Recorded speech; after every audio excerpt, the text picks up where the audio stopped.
एक रोजगार का कानून था मनरेगा के, ये सरदार मनमोहन सिंह जी की सरकार के समय पास हुआ और उसी दिन से बीजेपी ने इसका विरोध करना शुरू कर दिया। लेकिन जब ये इतना पॉपुलर हो गया और इसके माध्यम से जनता में चर्चा होने लगी तो 2014 में मोदी जी चाह कर भी इसको वापस नहीं ले सकते। लेकिन अब शायद उनके जाने का समय आ गया है तो उन्होंने सोच लिया जाते जाते ये भी काम कर ही दो, तमन्ना क्यों रह जाए। उन्होंने एक कानून को ही बदल दिया है, इसमें नाम का कोई रौला नहीं, नाम कुछ भी रखो, अंदर भावना तो शुद्ध होनी चाहिए। इस कानून से लोगों को रोजगार मिलता था और वो कानूनन अधिकार था हमारा, जो भी लोग रोजगार पाते थे उनका अधिकार था, वो मांग सकते। अब उसको खैरात में बदल दिया गया। और दूसरी बात ये है कि इस पूरे का पैसा सेंट्रल गवर्नमेंट से आता, सिर्फ कागज पत्थर पे जो 10% जो रिकॉर्ड तैयार करना उसका खर्चा स्टेट गवर्नमेंट का 10%। स्टेट गवर्नमेंट को तो पहले ही पंगु बना रखे हैं। पूरा फेडरल सिस्टम खत्म करने का काम जो है ये फासीवादी सोच की सरकार कर, और उनके हिस्से में 40% लिख दिया।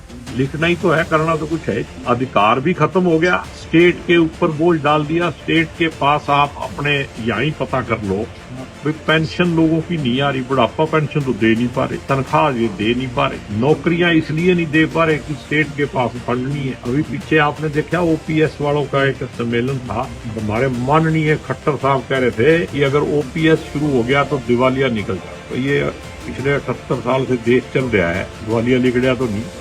और इसके साथ साथ इस कानून के अंदर एक ऐसा काम कर दिया कि एक पीएम गतिशील प्रोजेक्ट प्लान है, जिसके अंदर ये बड़े बड़े कई प्रोजेक्ट हैं, जिनमें ये एयरपोर्ट के ठेके बड़े बड़े काम जो चल रहे हैं ना, अडानी जी जो कर, इस मनरेगा को उसके साथ जोड़। जबकि ये किसानों की मांग थी कि मनरेगा को किसानी के साथ जोड़ा जाए, किसान के साथ नहीं, किसानी के साथ।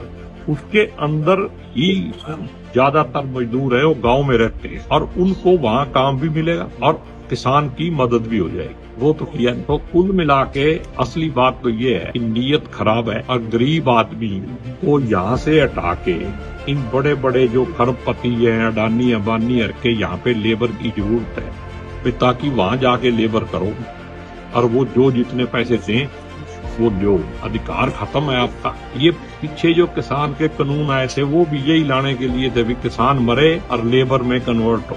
अब वो नहीं हो सका तो मनरेगा को खत्म करके गरीब आदमी को मारने का संबंध है। इसमें जाति तो सारी जातियों के लोग होंगे, लेकिन सबसे ज्यादा दलित जो है वर्ग के लोग इसमें हैं, बैकवर्ड के भी लोग हैं, स्वर्ण जाति के भी जो इकोनॉमिकली वीक लोग हैं वो भी इसमें हैं, सब जातियों के हैं। लेकिन इसके पीछे जो मंशा है, हमारी लड़ाई उस मंशा से है। ये जो फांसीवादी हिटलरवादी सोच है वो ये चाहती है कि चंद लोग मालिक हों और बाकी सब मजदूर हों। इसलिए आपसे भी मेरा अनुरोध है कि आप भी ईमानदारी से इस मुद्दे को लोगों तक पहुंचाओ। हम तो पूरी कोशिश करेंगे, गांव-गांव में जाके लोगों को बताएंगे। अभी तो इन्होंने इतना प्रचार कर रखा है और सत्ता का दुरुपयोग करके प्रशासन के माध्यम से झूठ बोल के लोगों को बता रहे हैं कि ये जो नया कानून है इसमें 125 दिन मिलेंगे। अरे भीख मांगने से रुपया मिलेगा या 125 रुपये मिलेंगे?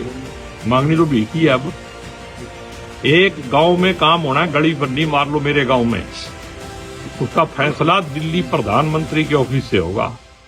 कितने साल में होगा भैया? अगर आपके गांव में गली में पानी भर गया और उसमें मनरेगा से पानी निकालना है बरसात में, तो जब तक वो प्रधानमंत्री के वास्ते आ जाएगा तब तक तो अगले साल की बरसात भी आ जाएगी। तो कुल मिला के जो असली का रोजगार कानून था उसकी हत्या कर दी गई है और अब लोगों को बरगलाने का काम शुरू है।